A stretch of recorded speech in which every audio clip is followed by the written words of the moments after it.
Welcome back to another episode of the Outdoor Adventures Hunting Podcast right here on Brownfield Ag News. I'm Brent Barnett. Today on the show, we're talking about fishing, and joining us is Chris Larson with the Iowa Department of Natural Resources. Chris, how are you doing today? I'm doing pretty good. Nice, like I said, the sun shines out, and that always feels good. Well, thanks a lot for joining us, Chris. We've had you on the show before, but for anybody that didn't catch that episode, can you talk about your role with the DNR and some of the work that you do for fisheries? Yeah, I've been with the DNR for 38 years now.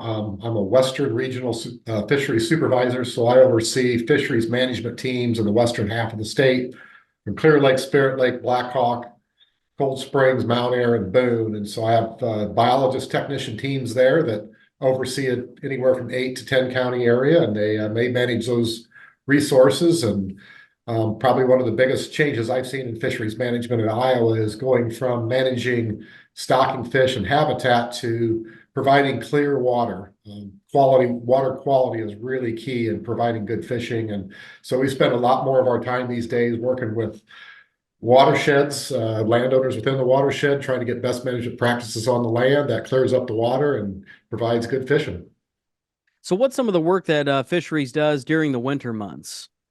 Well, winter months are, well, for like the technicians are doing a lot of maintenance work, getting the equipment winterized and then ready to go for the springtime, entering all the data that we collected during the summertime, and the biologists are busy writing reports, looking at that data, trying to make management plans for the coming year.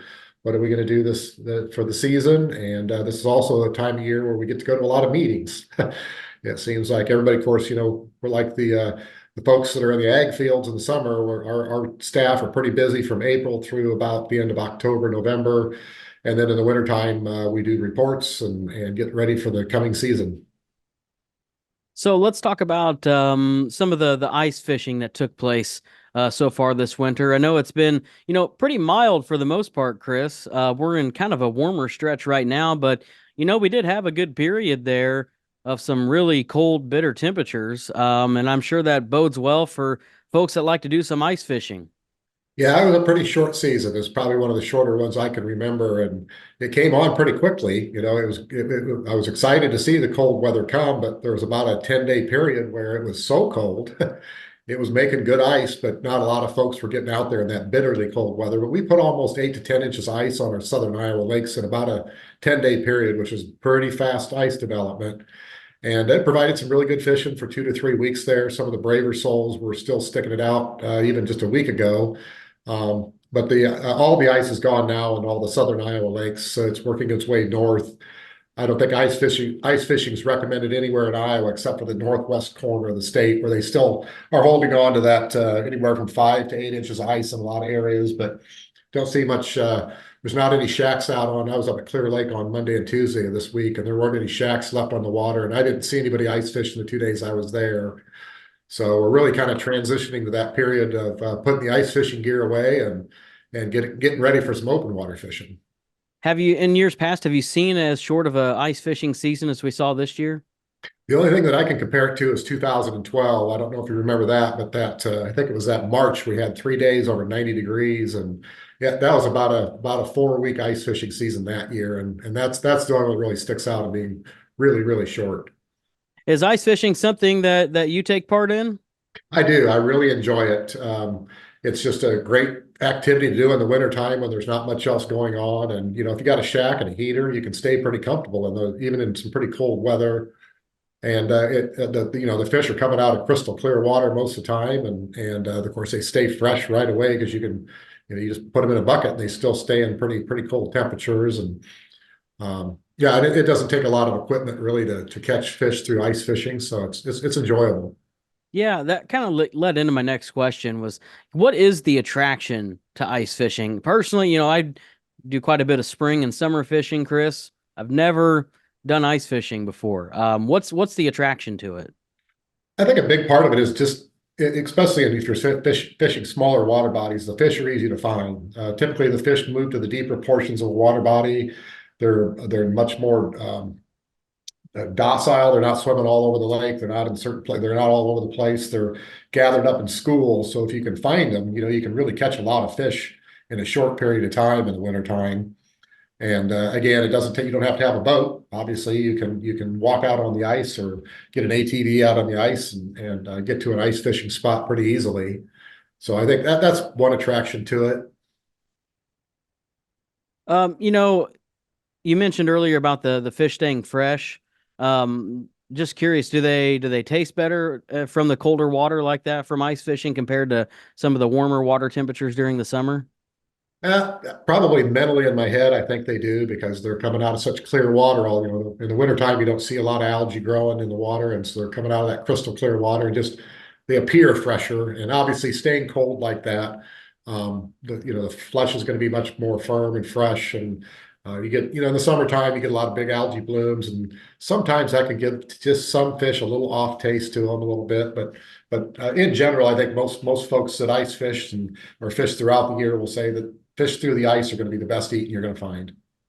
So as we look ahead now, maybe give us an idea of when we expect things to start to heat up. As far as when would be a good time to start going out to try to catch some fish, and maybe areas to target and things like that. Yeah, right now it's still we're getting these cold nights where it's getting down close to freezing or below, and then maybe getting to 40 or 50 during the day. So the water temperatures really aren't rising much at all. But we've transitioned into late February, early March, and forecast looks like it's going to start warming up pretty good in the end of February.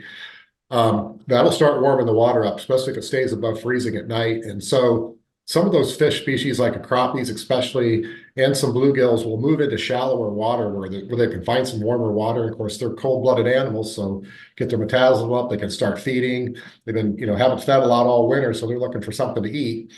And so I like to go to smaller water bodies because they warm up more quickly to begin with. And then I'll also look for the shallow areas in that water body, like some of the back bays or somewhere where the sun, like if the wind is blowing out of the south and it's blowing that warm water into a bay on the north side of the lake or somewhere like that, I'll target that area because that'll attract fish almost every time. So if someone like myself who has a bunch of little ones that are eager to try to catch some fish, is it kind of early spring then in those areas, those shallow areas along the shore, the best opportunity to have some fun and have to catch fish? Yeah, it would be the best location to try and get anybody into fish that time of year. And the big thing with young kids is, you got to wait till it's probably above 60, 65, or they're going to get cold fingers and cold ears. So, Yep, no doubt about that. As we kind of look around the state, Chris, what would you say are some of the, kind of the primary destinations that folks should watch for or make some plans to travel to do some fishing? well, honestly, I think we have a really wide variety of areas to fish in the state. We have small county conservation board ponds, and even on some of our state areas, we have small ponds and watershed ponds on those spots. We got medium-sized lakes. We got the big reservoirs. So there's really a whole gamut of areas to go catch fish. But um, what I think is going to be really special this spring is it seems like there's a lot of lakes now. Granted, I'm mostly familiar with Southwest Iowa, but we seem to have a lot of lakes that have really nice crappie populations in them this year. Might have been from when we had the wet season. Now we've had the drought period, and those fish have kind of grown up to that 10, 11, even 12-inch size range. And so I think there's going to be a lot of opportunities in some of our medium to large constructed lakes in Southwest Iowa to really get into some crappies.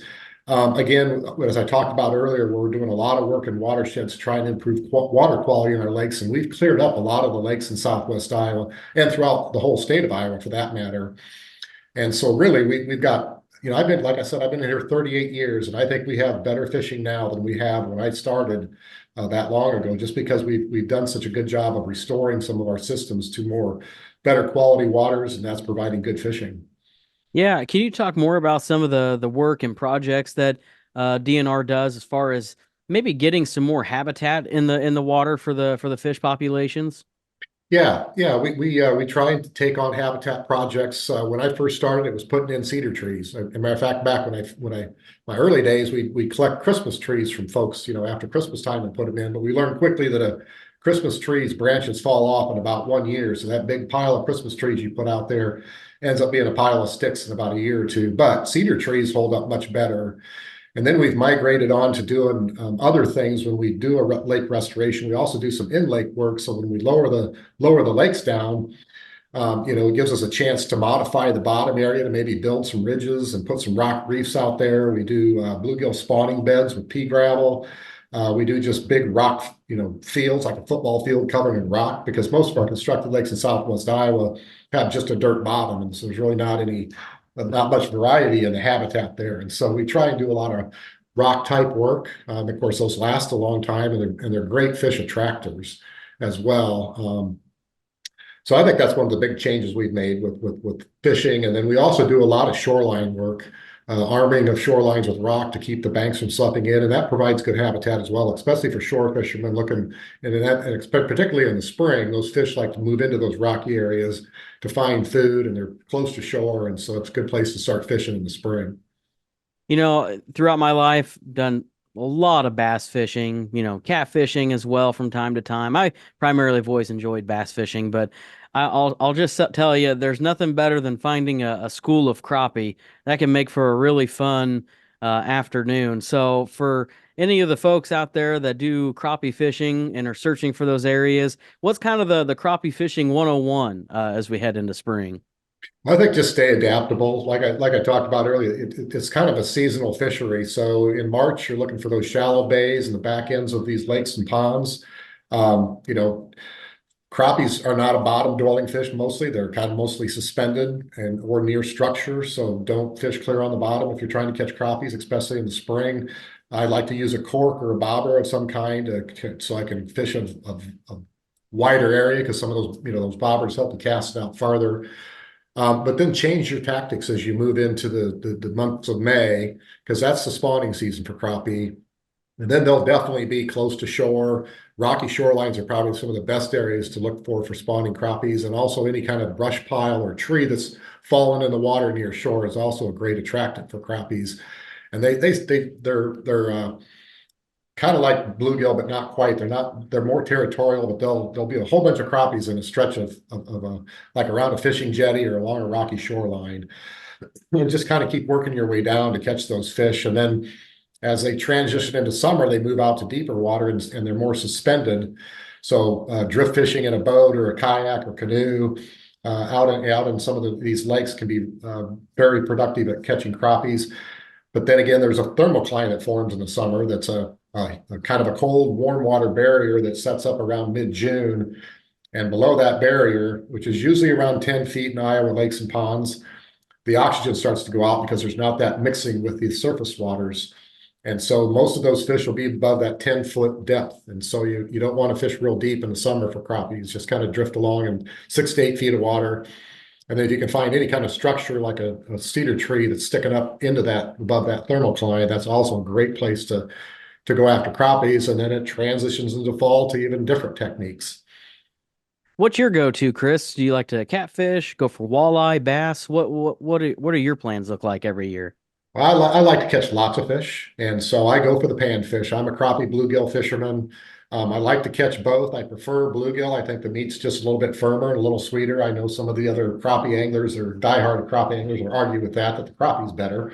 Crappies are actually kind of easier to clean because their bones aren't quite so stiff. But I go after whatever's biting, like that time of year. I mean, I'd love to be a great walleye fisherman, but I just don't spend enough time. I'm not patient enough to learn how to really get good at walleye fishing. And I'd rather go out and catch 50 fish in a day than 5, I guess, is where I'm at. Yeah, just kind of keeping the action going. So, do you use live bait or like a plastic bait? What's that look like for you? I fish with jigs, real small jigs, like 32nd of an ounce jig, because I can fish them with or without a cork. And I like black is one of my favorite colors, especially the clearer the water, the darker the color of lure I'll use. So black or a brown. And if I'm fishing a more turbid water, I'll fish a chartreuse or a red or an orange or something like that. Um, and then also, I kind of pay attention to what time of year I'm fishing and where I'm fishing for those fish for. But I do, if I'm fishing with kids especially, I'll take something to be more attractive than just the jig itself. So I'll put a piece of the Berkeley Gulp or something like that on there. A night crawler is also very effective. Just use a little pinch of nice night crawler, but But think small when you're fishing for panfish. So it's 32nd to a 16th of an ounce jig, small bobbers. I think one of the mistakes I see a lot of folks out there, even with kids, is they have this giant bobber on their line, and they have a little bitty jig underneath it. That's the right thing to do, but the fish can't pull the bobber down, and it senses something's not right, and it's going to spit it out. So I try and use a bobber that's just big enough that I can see it, but still float whatever I'm fishing with. All good tips, Chris. How can listeners stay connected with the DNR when it comes to, some of the projects you were referencing earlier? Yeah, well, great resources, the IowaDNR.gov. It's our web page. There's a plethora of information on there about where to fish, how to fish, about fishing in Iowa. We have a fishing atlas available there that you can download onto your smartphone. It'll give you the lake's contour. You hit a little icon, and it shows you where you're at in the world on that lake, and it has habitat locations. Excuse me. So you don't have to have a real expensive fish finder. You can use your phone. I've utilized that a lot during ice fishing.